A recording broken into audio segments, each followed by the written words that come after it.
ഷഹബാസ് മറക്കാനും കഴിയില്ല, അത് പൊറുക്കാനും കഴിയില്ല. തൻ്റെ മകന് നീതിക്ക് വേണ്ടി ഏതറ്റം വരെയും ഞാൻ പോകുമെന്ന് പെയിൻറിംഗ് തൊഴിലാളിയായ ഇക്ബാൽ പറഞ്ഞത് എന്തിനു വേണ്ടി എന്നറിയുമോ? സ്വസ്ഥമായി ഒന്നുറങ്ങാൻ വേണ്ടി. നോക്കൂ, ഒരു പിതാവ് വിദേശത്തേക്ക് പോകുകയാണെങ്കിൽ നാട്ടിലെ തൻ്റെ മക്കളുടെ ആ പൂമുഖം ഒന്ന് കാണാൻ വേണ്ടി അയാൾ എത്രയേറെ കൊതിക്കുന്നുണ്ടാകും. അപ്പോഴാണ് എന്നേക്കുമായി താൻ ജീവന് തുല്യം എനിക്കെന്നും തനിയായിട്ടുള്ളവൻ എന്ന് കരുതി ആറ്റുനോറ്റ് വളർത്തിയ പൊന്നുമോനെ ഷഹബാസിനെ ആണുങ്ങളുണ്ടെങ്കിൽ പോരെ, ഞങ്ങൾ എന്തായാലും കുത്തും എന്ന് പറഞ്ഞ് 60ഓളം അംഗങ്ങളുള്ള ഇൻസ്റ്റാഗ്രാം അക്കൗണ്ടിൽ കൊലപാതകം ആഹ്വാനം ചെയ്ത നീചഹൃദയരായ ക്രൂരകൃത്യം ചെയ്ത ഇവർ കുട്ടികളാണത്രേ. എന്തിനാണ് ഈ നാടകം?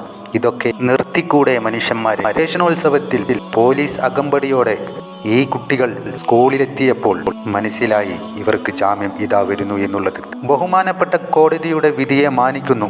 ഇനി കുറ്റകൃത്യങ്ങളിൽ ഏർപ്പെടരുത് എന്ന് പറഞ്ഞയച്ച കുട്ടികൾ എന്ന് പറയുന്ന ഇവർ 6 പേരടങ്ങുന്ന സംഘം മാരക ആയുധവുമായി കൂട്ടം ചേർന്ന് വെറും 15 വയസ്സുള്ള സമൂഹത്തിൽ പ്രതിഭയായി വളരാനും മാത്രം പഠിക്കാൻ മിടുക്കനായ 10ാം ക്ലാസ് പരീക്ഷയിൽ ആഗന എഴുതിയ ഒരു വിഷയത്തിൽ A+ നേടിയ ഒരു മിടുക്കനായ കുട്ടിയെ തലയോട്ടി പിളർക്കും വരേക്കും പ്രഹരിച്ച ഇല്ലാതാക്കണമെന്ന് തീരുമാനമെടുത്ത് അത്തരത്തിൽ തന്നെ പല വേളകളിലും ഭീഷണിപ്പെടുത്തിയും കൃത്യം ചെയ്തതിന് ശേഷം ഞാൻ പറഞ്ഞില്ലേ ഷഹബാസിനെ ഇല്ലാതാക്കുമെന്ന്. ഇത്തരത്തിലെല്ലാം ക്രിമിനലുകളാണെന്ന് സ്വയം തങ്ങളുടെ ചെയ്തികൾ കൊണ്ട് തന്നെ തെളിയിച്ചവരാണ് എന്നുള്ളത് എന്തുകൊണ്ട് ബഹുമാനപ്പെട്ട നീതിപീഠം മനസ്സിലാക്കിയില്ല? ഇത് സഹിക്കാവുന്നതിലും അപ്പുറം എന്നാണ് ഷഹബാസിന്റെ ഉപ്പ പറഞ്ഞത്.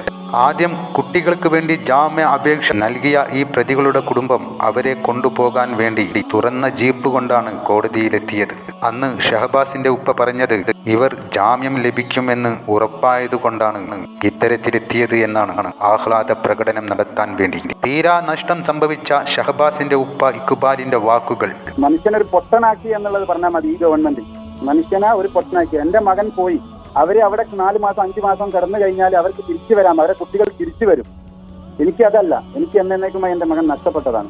അതുകൊണ്ട് ഈ ഗവൺമെന്റിന്റെ ഭാഗത്ത് നിന്ന് വന്ന വീഴ്ച വളരെ വേദനാജനകമാണ്. ഞാൻ ഒരു അനുവാദിയായിരുന്നു, ഇതുവരെ ഞാൻ അതിന് സപ്പോർട്ട് ചെയ്തതായിരുന്നു. പക്ഷേ ഇനി എനിക്ക് സഹിക്കാൻ കഴിയും. ഇനി ഞാൻ ഏറ്റവും പ്രതികരിക്കാൻ തന്നെ തീരുമാനിച്ചിട്ടാണ് ഞാൻ വരുന്നത്. അതായത് ഈ ഗവൺമെന്റിന്റെ ഭാഗത്ത് നിന്ന് വെച്ചാൽ നമുക്ക് കോഴിക്കോട് ജില്ലയ്ക്ക് വന്നു കഴിഞ്ഞാൽ ഒരു മന്ത്രിയുണ്ട്, റിയാസ് ഉണ്ട്, വിദ്യാഭ്യാസ മന്ത്രിയുണ്ട്. പോലെ നിൽക്കാന്നല്ലാതെ ഒരാവശ്യത്തിന് മൂപ്പരെ കൊള്ളില്ല എന്ന് തന്നെ പറയാം.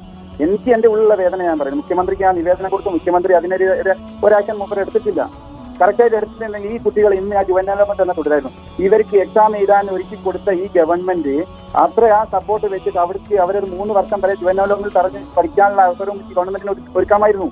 പക്ഷെ ഇതല്ല. ഇത് പാർട്ടി പിൻബലത്തിൽ നിന്നുകൊണ്ട് അവരെ അടികൂടിയെ പ്രൊട്ടക്ട് ചെയ്തതെന്നാണ് എനിക്ക് തീർച്ചയായും അറിയാൻ കഴിഞ്ഞത്. അവർ പാർട്ടിയിലുള്ള ആളുകളാണ്.